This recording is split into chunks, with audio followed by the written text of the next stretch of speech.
Hello champions. Mega test में teaching aptitude अपना बाकी चल रहा था। वैसे क्लास में मैंने करवा दिया है, लेकिन बहुत सारे विद्यार्थी और भी हैं जो क्लास में नहीं हैं, लेकिन उनको आंसर की चाहिए। तो प्रयास करता हूं मैं, यहाँ अपन लैपटॉप पे रिकॉर्ड कर लेते हैं इसको और थोड़ा स्पीड में काम कर लेते हैं, क्योंकि आंसर पता होने चाहिए हमें। बाकी टीचिंग एप्टीट्यूड आपने बहुत अच्छे से पढ़ लिया होगा। तो 101 नंबर जो क्वेश्चन था, वहाँ हमसे पूछा गया था कि शिक्षा के लक्ष्यों का निर्धारण में प्राथमिक दायित्व किसका होगा। मतलब किसके अनुसार है जो थोड़ी सी नीति बनना शुरू होगी और कार्रवाई है जो जब भी हम शिक्षा की अगर बात करें तो उसमें है जो शुरुआत कहाँ से होगी। तो यहाँ वैसे सारे ऑप्शन देखो, इसमें तो टीचिंग एप्टीट्यूड में एक जैसे आते हैं, लेकिन जो सही ऑप्शन था वो था समाज। क्योंकि शिक्षा प्राप्त किसको करनी है, समाज में से जो बच्चे आने आने हैं या समाज के जो व्यक्ति हैं, लोग बाग हैं, आने वाले समय में उन्हीं लोगों से समाज बनेगा। तो कहीं ना कहीं अंतिम रूप से या प्राथमिक रूप से हम बात करें तो समाज है उससे प्रभावित होगा और वही उनके जो शिक्षा के लक्ष्य हैं उनका निर्धारण करेगा। फिर दूसरा क्वेश्चन था अपना, किसी विशेष विषय के उद्देश्यों का निर्धारण किया जाना चाहिए। तो वही विशेष है विषय। और कहीं ना कहीं लास्ट वाला ऑप्शन आपने देखा होगा, देखो विषय वस्तु और कक्षा में संपन्न होने वाली क्रियाएं, क्योंकि वहां से हम जो आराम से उद्देश्यों का निर्धारण कर सकते हैं। कक्षा में किसी प्रकार की कोई समस्या आती है, अंतःक्रियाएं वगैरह होती हैं, विद्यार्थियों से बातचीत की जाती है, तो विशेष विषय है उसमें किस प्रकार की कोई समस्या आ रही है उसका हम आराम से उस हिसाब से कोई प्लानिंग करके और उद्देश्यों का निर्धारण कर सकते हैं। तो तीसरा क्वेश्चन था अपना, किसी अधिगम अनुभव के उद्देश्य, यानी कि आपके पास कोई अधिगम अनुभव है ना, अधिगम अनुभव आपको प्राप्त करना, उसका मकसद क्या होगा, या आप अधिगम अनुभव देना चाहते हैं विद्यार्थियों को, है ना। तो किस प्रकार से होगा, देखो विषय वस्तु द्वारा सीधा सीधा लागू नहीं होता है, छात्रों द्वारा नहीं, केवल शिक्षकों द्वारा भी नहीं। तो किनके द्वारा, शिक्षक और छात्र दोनों है जो सहयोगात्मक ढंग से इसका निर्धारण कर सकते हैं आराम से। तो कौन सा ऑप्शन सही हो गया इसमें, डी ऑप्शन। फिर लास्ट वाला क्वेश्चन था, लास्ट वाला बोल रहा हूँ मैं, 104 नंबर क्वेश्चन था अपना। लास्ट वाले क्वेश्चन में हमने बात की थी, उसमें मैंने बाकी ऑप्शन नहीं पढ़े थे, लेकिन समझ में आ रहा है ना, डी ऑप्शन। प्राथमिक स्तर के पाठ्यक्रम का झुकाव होना चाहिए। जैसे प्राथमिक स्तर का मतलब हो गया कक्षा 1 से लेके अपन है जो 5 मान सकते हैं, या 5 के बजाय आप 8 मान लो, 1 से 8 तक। तो संपूर्ण विषय हो गया, सामाजिक है, बाल अभिवृद्धि, क्योंकि प्राथमिक कक्षाओं में पढ़ेगा कौन, बालक पढ़ेगा, तो उसके समस्त पक्ष हैं उनकी तरफ पाठ्यक्रम का झुकाव होना चाहिए। कहीं ना कहीं सी ऑप्शन है इसमें सही है। प्राथमिक स्कूल है और उसकी पहली कक्षा है, पहली कक्षा में आप है जो किस प्रकार का केंद्रीय, मतलब आप सबसे मेन फोकस इन चार में से किस पर करेंगे, ये पूछा गया था। तो इसमें जो सही उत्तर है वो पढ़ना है। इसमें मैंने जो आपको एक सूत्र भी बताया था, सबसे पहले जैसे बात करें हम तो सुनने की आती है, फिर है जो अगर बालक की आगे बात करें तो वो सीखेगा बोलना, और फिर बात करेंगे हम पढ़ने की, और लास्ट में बालक इन चार क्रियाओं में से सीखेगा लिखना, है ना। तो यहाँ बाकी दो तो है नहीं, सुनना बोलना तो है नहीं, तो उसमें जो लिखना और पढ़ना है तो ज़्यादा सही है, जिसमें पढ़ना होगा। बाकी बड़ी क्लासों में फिर ये चीज़ें लागू हो जाएगी। प्रगतिशील शिक्षाविदों के विचार से पाठ्यक्रम संबंधी अनुभवों की श्रृंखला को निर्धारित किया जाना चाहिए। अब जब भी हम प्रश्न पढ़ते हैं और कोई प्रश्न अगर इस तरह का है, जब हम जिन शब्दों को हमने बहुत ज़्यादा सुना नहीं है या ऐसा, तो हमें प्रयास करना है कि हमें सबसे ज़्यादा जो पक्ष लेना है या जिसके फायदे को सोचना है वो है छात्र। तो यहाँ जैसे पहला ही है, छात्रों की रुचियों के सातत्य अनुक्रम में, यानी कि आप है जो कोई भी एक मतलब ऐसा शिक्षाविद है जो प्रगतिशील है, मतलब ऐसा विचार रखता है, दकियानुसी या रूढ़िवादी जो विचार हैं उनको जो दूर रखता है, नए नए विचार हैं उनको ग्रहण करता है। तो वहाँ पर भी बात की जा रही है उसके अनुभवों की श्रृंखला। तो अनुभवों की श्रृंखला है जुड़ेगी सातत्य अनुक्रम में, यानी कि बालक को जो जिन चीज़ों में रुचि है उसके कहीं आसपास उसको है जो पाठ्यक्रम बनाना होगा, ताकि वो बालक है जो लगातार उसमें रुचि लेकर पढ़ता रहे। 107 कह रहा है हमसे कि कौन व्यक्ति विद्यालय के अंदर छात्रों को बढ़िया निर्देश दे सकता है। तो यहाँ तो कुछ बोलने का काम ही नहीं है भाई, शिक्षक का ही काम है तो निर्देशन का। एक शिक्षक जो परामर्शदाता के रूप में विद्यालय में घूम घूम कर काम करता है तो उसे कहते हैं निर्देशन। उसको हम घूम घूम कर जो काम करते हैं, इधर उधर बताते हैं कि भाई ये करो मत करो ऐसा, तो वो निर्देशन संबंधी काम कहलाएगा। परामर्श प्रदान करने की स्थिति में एक परामर्शदाता जो प्रथम कार्य करता है, तो पहला काम होगा, अब आप अगर किसी को कुछ एडवाइस देना चाहते हैं, परामर्श देना चाहते हैं, तो उसके साथ आपके जो संबंध है वो मधुर संबंध पहले होंगे, तभी वो आपकी बात सुनेगा या मानेगा। शिक्षकों के पर्यवेक्षण के आधार पर जो प्रमुख उद्देश्य प्राप्त किया जाता है, शिक्षकों के पर्यवेक्षण का मतलब हो गया, देखो अगर कोई टीचर हैं वो देखते हैं बच्चों को, ऑब्जर्व करते हैं, तो वहाँ पर प्रमुख उद्देश्य में देखिए कार्मिकों का भरपूर उपयोग, शिक्षकों के पर्यवेक्षण का मतलब समझिए आप, जैसे एक शिक्षक है जो विद्यालय की क्लास में पढ़ा रहा है, कोई आके उसको ऑब्जर्व कर रहा, वो कहानी है। निर्धारित पाठ्यक्रम से शिक्षकों को बलपूर्वक जोड़ना, नकारात्मक शब्द वाला ऑप्शन कभी भी टीचिंग एप्टीट्यूड में सही नहीं होता है। और छात्रों की उत्तरोत्तर प्रगति है, अधिगम जो प्रक्रियाएं हैं उनको उन्नत बनाना है, तो ज़्यादा सही यही है, क्योंकि अधिगम प्रक्रियाएं हैं वो उन्नत बनेगी तो ऑटोमेटिक बच्चों की प्रगति भी होगी, जो कार्मिक है वो भी अच्छे से काम कर पाएंगे और पाठ्यक्रम है वो भी पूरा हो पाएगा। 110 के बाद आगे बढ़ते हैं अपन, 111 नंबर का अपना क्वेश्चन है और इसमें हमसे पूछा है, यह किसी समुदाय के लिए लाभकारी योजना है कि किसी विद्यालय की योजनाओं का निर्धारण किया जाना चाहिए। क्या निर्धारण किया जाना चाहिए, तो अगर हम बात करें जैसे व्यावसायिक शिक्षक हैं वो अगर करेंगे तो नहीं, सामान्य जनता भी सीधा सीधा सही तरीके से लागू नहीं हो पाएगा। शिक्षा विभाग बढ़िया बात है, लेकिन सबसे जो ज़्यादा सही ऑप्शन है वो है अपना लास्ट वाला, क्योंकि यहाँ पर नागरिकों और शिक्षकों की सहभागिता की बात की गई है, क्योंकि वो समुदाय से आने वाले लोग बाग अगर वहाँ योजना में आपको जो सहभागिता जहाँ से बच्चे पढ़ने आते हैं वो अगर सहयोग कर रहे हैं तो कहीं ना कहीं एक आप अच्छी योजना बना पाएंगे। और इसके बारे में हमारा जो आरटी है, आरटी 2009, उसमें धारा है धारा 21, उसकी जो 39 धाराएं हैं उनमें धारा 21 है और उस धारा में हमें एसएमसी के बारे में बताया गया है, मतलब एसएमसी का गठन है उसका पूरा का पूरा वर्णन उसमें मिलता है, जिसमें जो 16 सदस्य होते हैं और कोई अभिभावक उसका अध्यक्ष होता है, जो संस्था प्रधान होता है वो उसका सचिव होता है। तो इस आधार पे भी कहीं ना कहीं डी ऑप्शन है जो अपने को सही करना था इसमें। 112 कह रहा है कि प्राथमिक कक्षा का जो टीचर है वो इनके प्रति प्रत्यक्ष रूप से उत्तरदायी होगा। अब ये प्रश्न जब मैंने भी इसका उत्तर देखा, जहाँ से भी मैंने प्रश्न देखा था, तो मुझे शुरू में थोड़ा अजीब लगा था, लेकिन क्योंकि प्राथमिक कक्षा की बात कर रहा है ये, तो प्राथमिक कक्षा में देखो प्रधानाचार्य और शिक्षा परिषद का सीधा सीधा कोई रोल है नहीं। माता पिता की जगह यहाँ शब्द होना चाहिए था अभिभावक, कि जिन जो बच्चे पढ़ने आ रहे हैं उनके अभिभावक के प्रति, तो वो अभिभावक शब्द के बजाय यहाँ जो शब्द यूज किया है सामान्य जनता के प्रति, जो भी वहाँ की लोकल सामान्य जनता है जहाँ से बच्चे पढ़ने आते हैं उनको कहीं ना कहीं उन्हें जवाब देना रहता है, ऐसे समझ सकते हैं अपन। विद्यालय का प्रधानाचार्य है वो उनके जो अधीक्षक होंगे उनसे बड़े अधिकारी होंगे, उनके प्रति उत्तरदायी रहेगा। यदि शिक्षण व्यवसाय की तुलना अन्य व्यवसाय से करें तो सबसे बड़ी कमी है वो क्या है, तो वैसे इस तरह का प्रश्न जो शायद ही टीचिंग एप्टीट्यूड में पूछा जाए, लेकिन हमें थोड़ा सा इस प्रश्न में पहली बार है जो मैं ऐसा उत्तर बता रहा हूँ। देखो, अगर हमें बच्चों की पढ़ाई मतलब कि हम पढ़ा रहे हैं बच्चों को, है ना, बच्चों की पढ़ाई है और हमारा सैलरी मतलब वेतन, हमारा वेतन है, उन दोनों में से किसी एक को ज़्यादा वरीयता देनी हो तो हम हमेशा बच्चों की पढ़ाई को देंगे। लेकिन अगर बात आ रही है इस तरह की जहाँ पर पढ़ाई की बात नहीं की जा रही है, ट्रेनिंग की है, ट्रेनिंग इंस्टीट्यूट्स हैं उनकी बात है, या जो सोशल एटीट्यूड है हमारे प्रति या टीचर्स के प्रति उसकी बात कर रहे हैं, तो फिर हम ध्यान दे सकते हैं किस पर, सैलरी पर, क्योंकि सामाजिक दृष्टिकोण भी अच्छा है। ट्रेनिंग ब्रेनिंग ब्रेनिंग नहीं बोलना चाहिए, ट्रेनिंग से जो शानदार है, हमारी इंस्टीट्यूट वगैरह भी बहुत बढ़िया से काम कर रहे हैं। समस्या है कहीं ना कहीं थोड़ा सा सैलरी में, तो उत्तम वेतनमान इसमें सही उत्तर हो जाएगा। 115 है, निम्नलिखित व्यवसायों में सर्वोच्च सदस्यता किस व्यवसाय की है, तो टीचर्स ही ज़्यादा है, या तो हम क्योंकि टीचिंग एप्टीट्यूड पढ़ रहे हैं तो यही करना था हमें। एक शिक्षक संगठन के संदर्भ में कौन सा तथ्य है वो सही है, ये पूछ रहा है कि सही है ना, तो आराम से इस तरह का कोई प्रश्न है उसमें लास्ट का जो शब्द है उनको थोड़ा ध्यान देना है हमें। राजनीतिकरण हो गया है, ऐसा गलत बात है ये।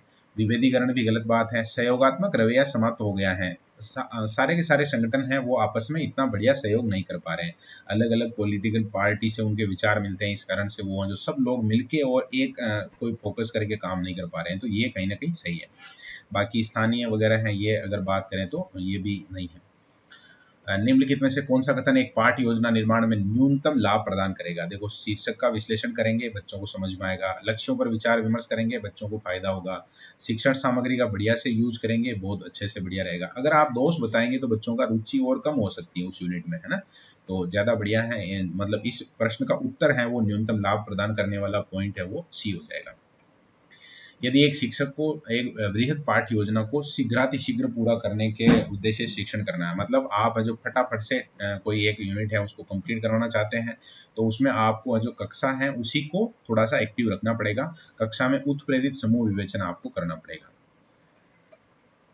119वां है, शिक्षण सामग्री संसाधनों को प्रमुख रूप से जुटाया जाना चाहिए, तो जो पाठ्यक्रम समन्वयक होते हैं वही ये काम करते हैं, और जो सही उत्तर है वही यही हो जाएगा, पहला ऑप्शन ही, क्योंकि बाकी सब लोग भी हैं जो इसके आसपास कहीं ना कहीं समन्वय के आसपास ही काम करते हैं, उसको या तो रिसोर्स लाकर प्रोवाइड करवाते हैं या पूछते हैं, बातचीत करते हैं सब।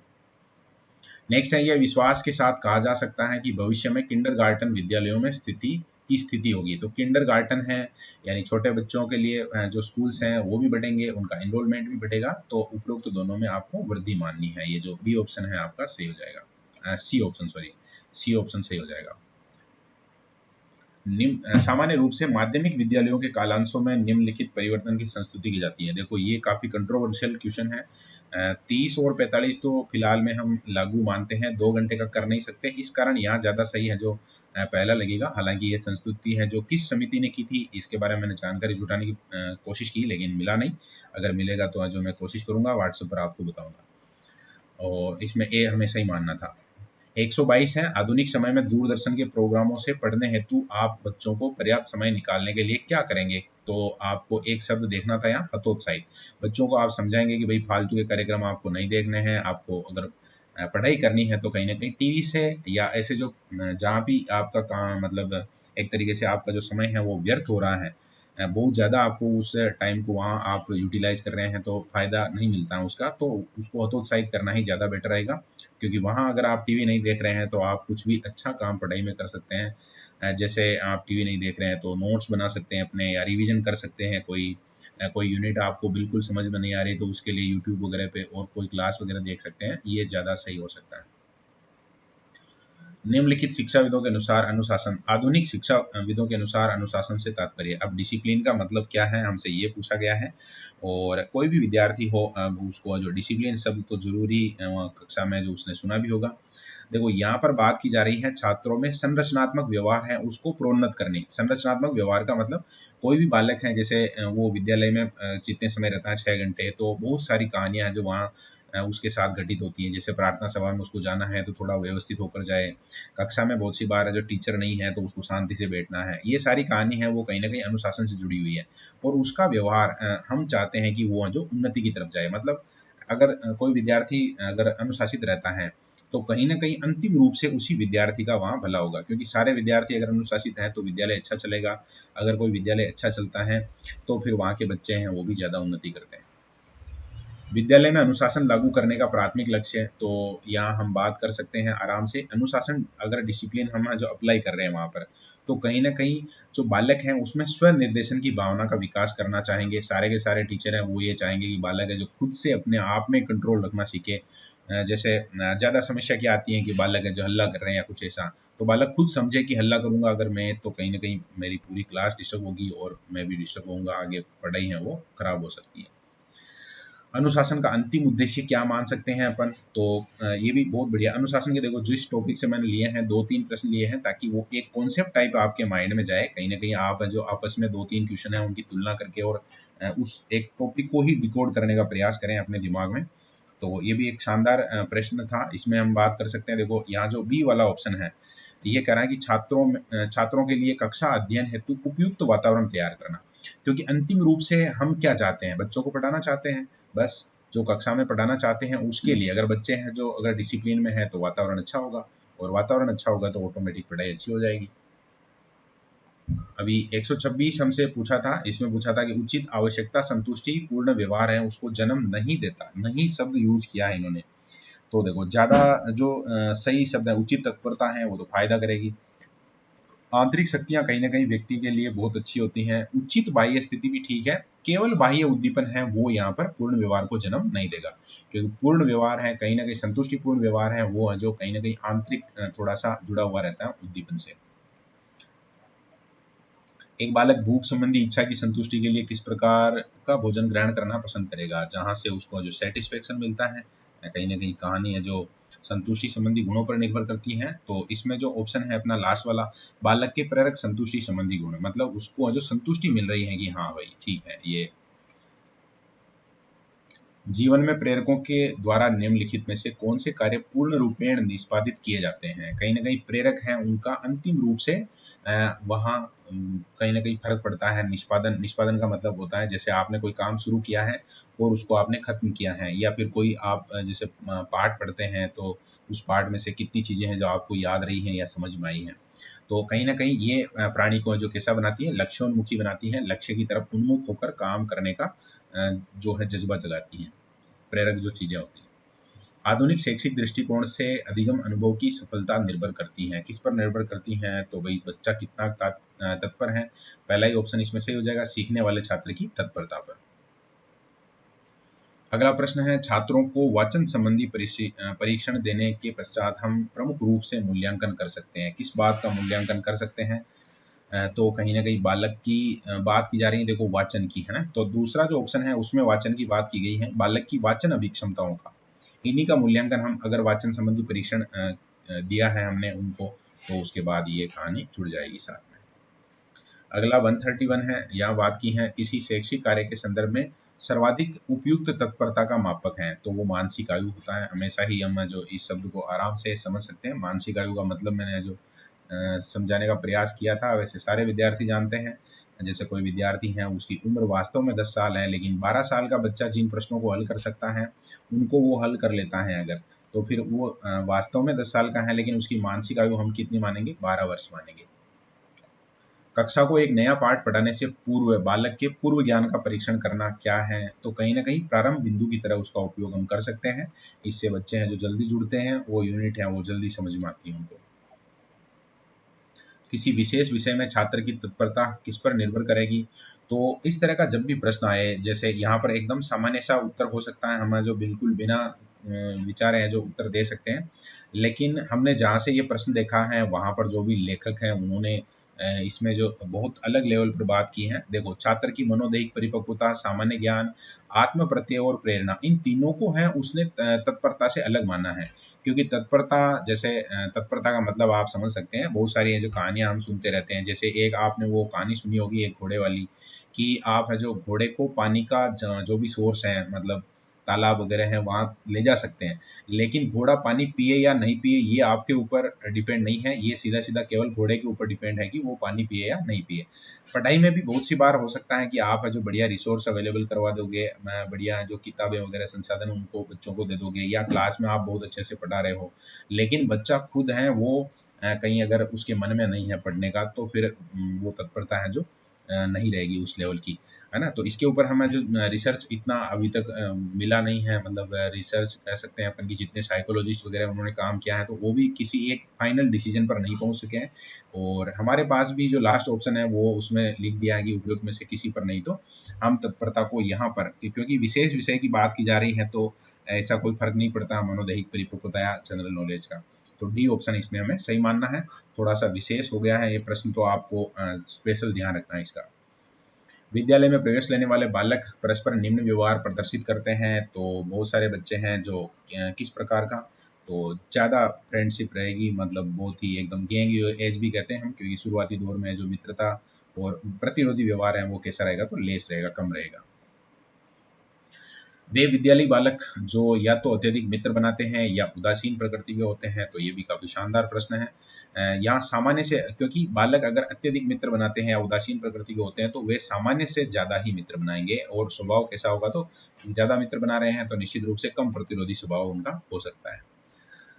को निम्नलिखित में से किस योजना द्वारा समूह नियोजन के श्रेष्ठ परिणाम प्राप्त किए जा सकते हैं। श्रेष्ठ परिणाम का मतलब हम जानते हैं कि कहीं अगर हम रिजल्ट चाहते हैं, बेहतर रिजल्ट चाहते हैं, तो हमें जो वास्तव में सामाजिक होना पड़ेगा, और कहीं ना कहीं प्रजातांत्रिक जो रहन सहन है वो रखना पड़ेगा।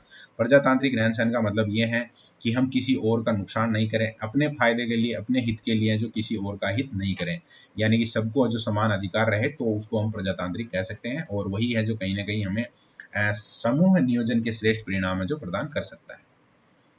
कौन सा विशेषण सामाजिक रूप से कक्षीय अनुशासन को व्यक्त करता है, जो कक्षा में डिसिप्लिन है उसको किस शब्द से हम जो यहाँ डिफाइन कर सकते हैं, ये हमसे पूछा गया है। और अनुशासन है, और बात की जा रही है कक्षा में, तो कक्षा में कहीं ना कहीं टीचर जैसे अनुशासन लागू करते हैं, तो अनुशासन लागू करते हैं उसमें है कि उनको बातचीत करने से रोकना है, शैतानी करने से रोकना है, या कुछ भी ऐसा करने से रोकना है जो कक्षा में जो अधिगम है, अधिगम की प्रक्रिया है उसमें किसी प्रकार की बाधा उत्पन्न करता हो, तो ज़्यादा इसको सही माना जाएगा अपने लास्ट ऑप्शन को, रोकथाम संबंधी उपाय के रूप में। किसी कक्षा में अनुशासन का प्राथमिक निर्धारक है जो किसको मानेंगे हम, तो देखो, शिक्षक का ये विचार कि कक्षा स्वयं अपने अनुशासन के लिए उत्तरदायी है, ये प्राथमिक निर्धारक होगा, ताकि बच्चे हैं वो खुद से स्व प्रेरित होकर स्व अनुशासन में रहें।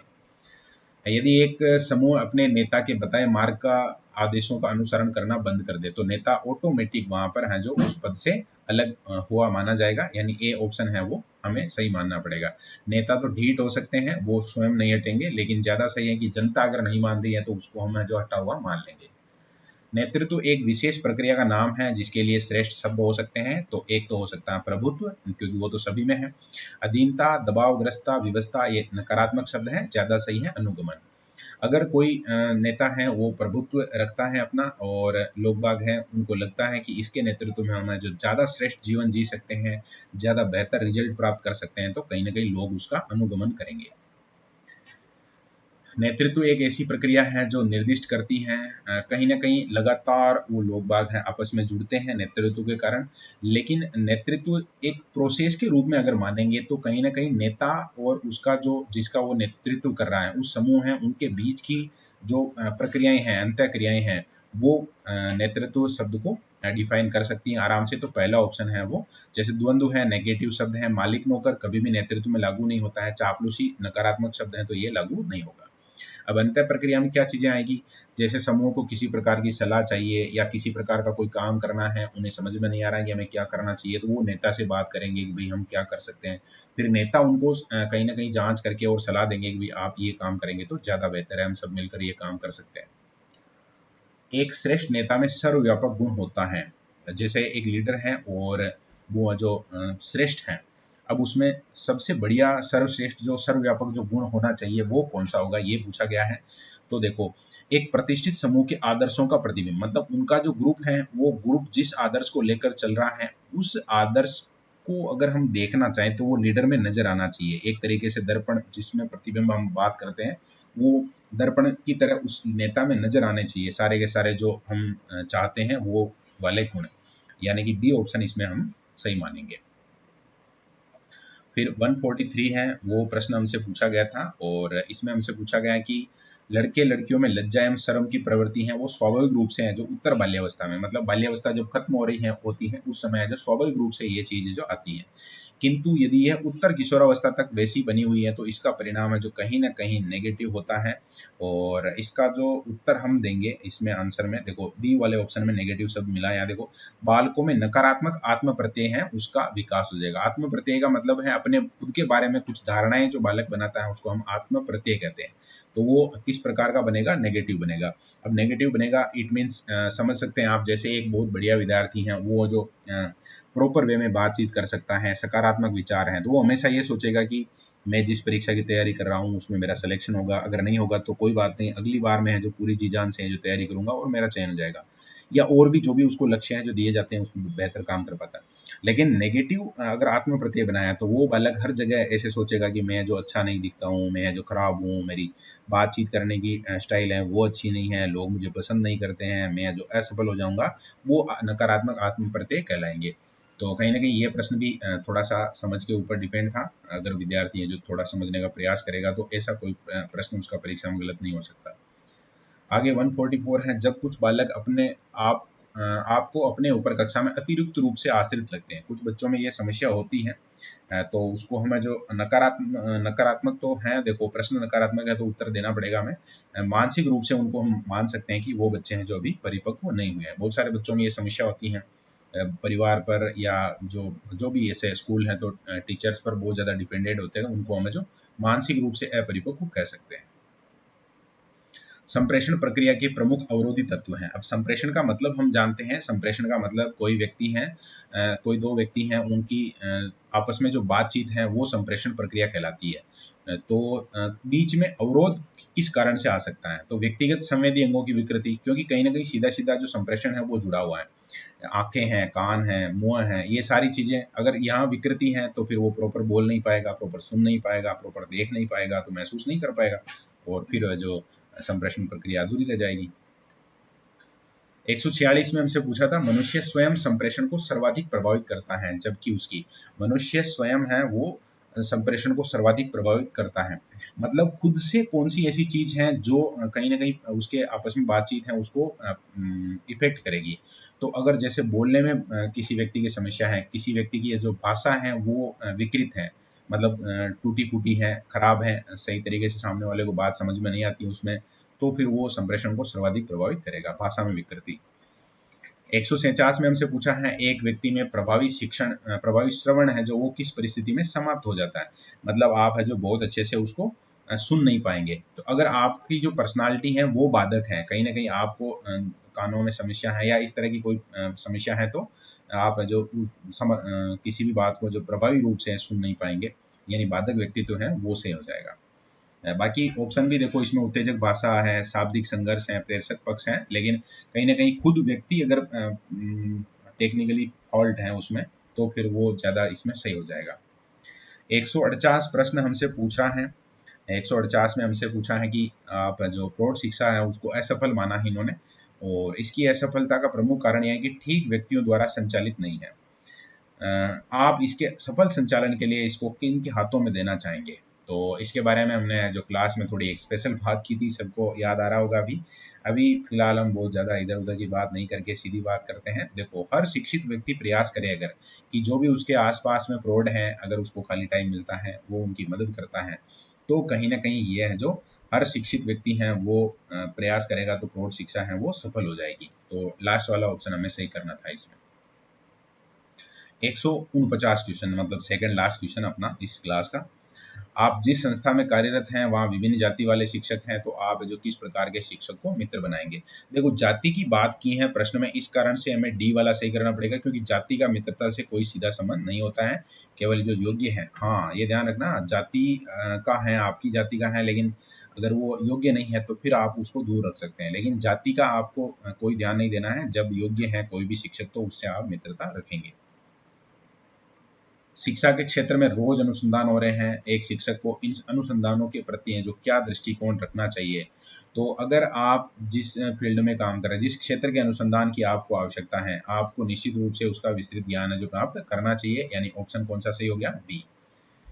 और ये कहानी थी अपनी टीचिंग एप्टीट्यूड के 50 क्वेश्चन की। ज़्यादातर विद्यार्थियों को इसमें थोड़ा सा तनाव मुझे लगा कि है, तो आप प्रयास कीजिए, क्योंकि यहाँ तो लगभग 19-20 की कहानी रहती है, ज़्यादातर ऑप्शन है जो सिमिलर से रहते हैं। तो अपनी जो समझ है उसको और बढ़ाने का प्रयास कीजिए। जो बहुत महत्वपूर्ण प्रश्न है उनमें कहीं भी ऑथेंटिक किताब वगैरह है या ऑथेंटिक जो सोर्स है वहाँ से अनुमान लगाइए, पता लगाइए। ऐसे कठिन प्रश्न हैं उनको नोट्स के रूप में भी लिखिए, तो निश्चित रूप से आप जो परीक्षा में ज़्यादा सही कर पाएंगे।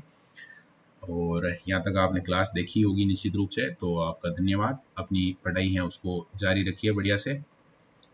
ठीक है, धन्यवाद।